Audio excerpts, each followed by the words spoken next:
ఓం నమః శివాయ. ఓం నమో నారాయణాయ. కార్తీక పురాణము 2వ రోజు 2వ అధ్యాయము పారాయణ. సోమవార వ్రతమహిమ. జనక, ఇంతవరకు నీకు కార్తీక మాసమనందు ఆచరించవలసిన విధి క్రమం మాత్రమే తెలియజేశాను. కార్తీక మాసంలో సోమవారానికి ఒక ప్రత్యేక ప్రాముఖ్యత ఉంది.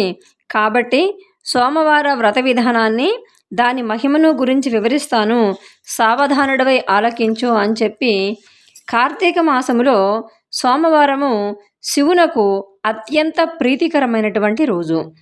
ఆ రోజున స్త్రీ కానీ పురుషుడు కానీ ఏ జాతి వారైనా కానీ రోజంతా ఉపవాసం ఉండి నదీ స్నానం చేసి తమ శక్తి కొలది దాన ధర్మాలు చేసి నిష్ఠతో శివదేవునకు బిల్వపత్రాలతో పూజ అభిషేకము చేసి సాయంకాలము నక్షత్ర దర్శనం చేసిన తర్వాత భుజించాలి.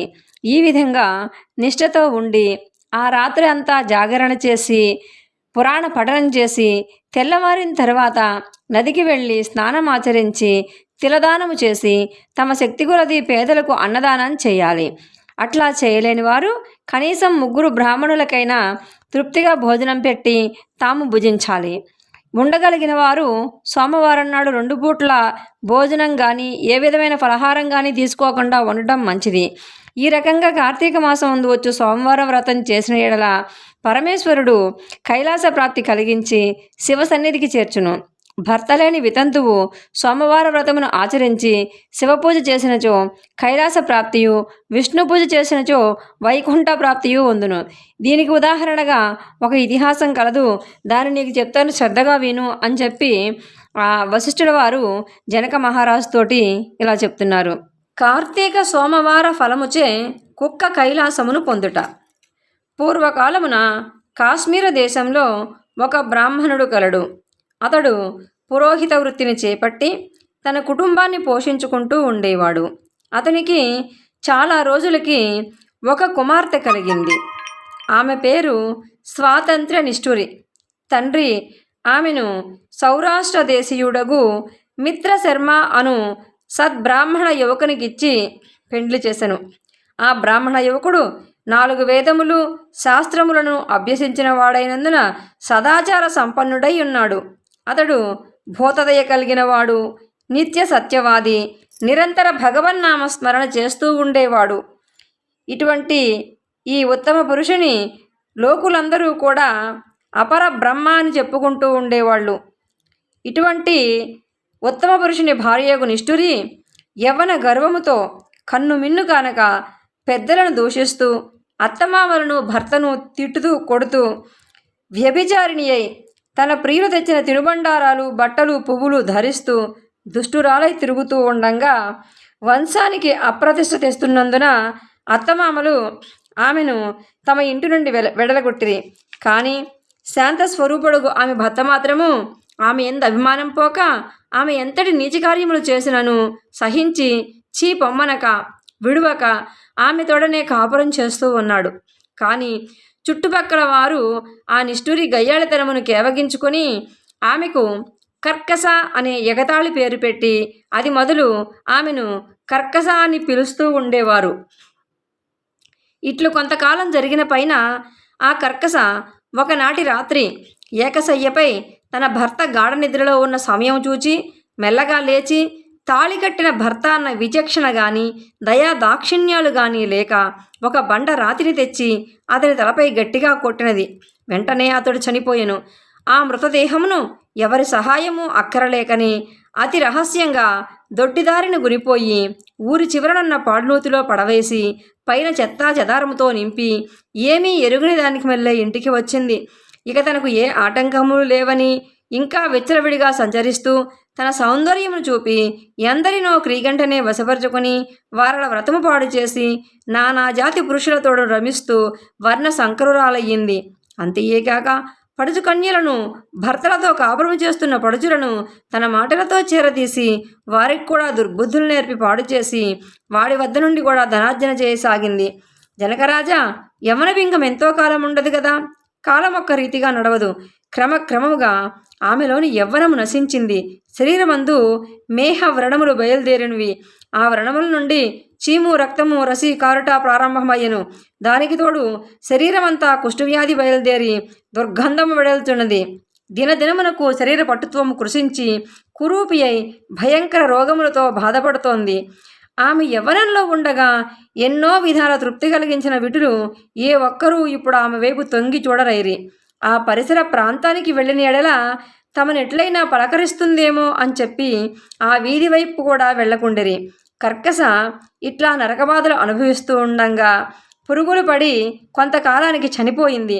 బ్రతికినన్నాళ్ళు ఒక్కనాడైనా పురాణ శ్రవణమైన చెయ్యక పాపిష్టురాలిగా ఉన్నది కదా.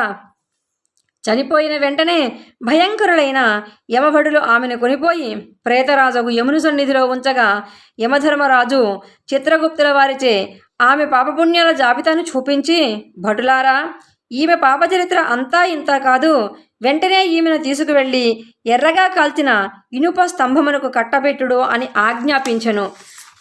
విటులతో సుఖించినందుకు గాను యమభటులు ఆమెను ఎర్రగా కాల్చిన ఇనుప స్తంభమును కౌగిలించుకోమని చెప్పిరి.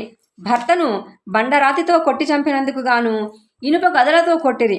పతివ్రతలను వ్యభిచారుణులుగా చేసినందుకు సలసలా కాగిన నూనెలో పడవేసిరి. తల్లిదండ్రులకు అత్తమామలకు అపకీర్తి తెచ్చినందుకు సీసము కరిగించి నోటిలోనూ చెవుల్లోనూ పోసి ఇనుప కడ్డీలు కాల్చి వాతలు పెట్టిరి. తుదకు కుంభీపాకమను నరకములో వేయగా అందు ఇనుప ముక్కల కాకులు, విషసర్పాలు, తేళ్లు, జర్రులు కుట్టినవి. ఆమె చేసిన పాపములకు ఇటు 7 తరాల వాళ్ళు, అటు 7 తరాల వాళ్ళు నరక బాధలు పడుతున్నారు. ఈ ప్రకారంగా నరక బాధలు అనుభవించి కడకు కళింగ దేశంలో కుక్కజన్మ ఎత్తి ఆకలి బాధ పడలేక తిరుగుతుండగా కర్రలతో కొట్టేవాళ్ళు కొడుతూ, తిట్టేవాళ్ళు తిడుతూ, తరిమేవాళ్ళు తరుముతూ ఉన్నారు. ఇలా ఉండగా ఒకనాడొక క్షోత్రియ బ్రాహ్మణుడు కార్తీక సోమవార వ్రతమాచరించి ఉపవాసం ఉండి సాయంత్రం నక్షత్ర దర్శనము చేసి బలియన్నమును అరుగుపై పెట్టి కాళ్ళు చేతులు కడుక్కొనుటకై లోనికేగిను. ఆ సమయంలో ఈ కుక్క వచ్చి ఆ బలియన్నాన్ని తింది. వ్రత నిష్ఠా గరిష్ఠుడైన ఆ విప్రుని పూజా విధానముచే జరిపించిన బలియన్న మొగుడు చేత ఆ రోజు కార్తీక మాస సోమవారం ఒకటి వలనను కుక్క ఆ రోజంతా ఉపవాసంతో ఉండుట వలనను శివపూజా పవిత్ర స్థానమైన ఆ ఇంట దొరికిన ప్రసాదము తినుట వలనను ఆ శునకమునకు జన్మాంతర జ్ఞానము ఉద్భవించింది. వెంటనే ఆ శునకము, విప్ర కులోత్తమా, నన్ను కాపాడుము అని మొరబెట్టుకొనెను. ఆ మాటలను బ్రాహ్మణుడు ఆలకించి బయటకు వచ్చి చూడగా కుక్క తప్ప అన్యులెవరూ లేనందున లోపలికి వెళ్ళిపోయాడు. మరలా రక్షింపుము రక్షింపుము అని కేకలు వినబడెను. మరలా విప్రుడు బయటకు వచ్చి, ఎవరు నీవు, నీ వృత్తాంతం ఏమిటి అని ప్రశ్నించగా అంత ఆ కుక్క, మహానుభావ, ఈ పుట్టుకకు వెనుక 15 జన్మలకు ముందు విప్ర కులాంగనను నేను వ్యభిచారిణ్ణై అగ్నిసాక్షిగా పెండ్లాడిన భర్తను చంపి వృద్ధాప్యంలో కుష్ఠిరోగినై తనువు చాలించిన తరువాత యమదూతల వల్ల మహానరకం అనుభవించి నా పూర్వీకుల పుణ్యఫలం వల్ల ఈ జన్మలో కుక్కనైతిని. ఈరోజు మీరు కార్తీక సోమవార వ్రతము చేసి ఇచ్చట ఉంచిన బలియన్నము తినుట వలన నాకు ఈ జ్ఞానోదయం కలిగినది. కావున ఓ విప్రోత్తమా, నాకు మహోపకారముగా మీరు చేసిన కార్తీక సోమవార వ్రత ఫలమొకటి ఇచ్చి నాకు మోక్షము కలిగించమని ప్రార్థిస్తున్నాను అని వేడుకొన్నది. కార్తీక సోమవార వ్రతంలో చాలా మహత్యమున్నది అని గ్రహించి ఆ బ్రాహ్మణుడు ఒక సోమవారం నాటి ఫలాన్ని ఆమెకు ధారబోయగా వెంటనే ఒక పుష్పక విమానం అక్కడికి వచ్చెను.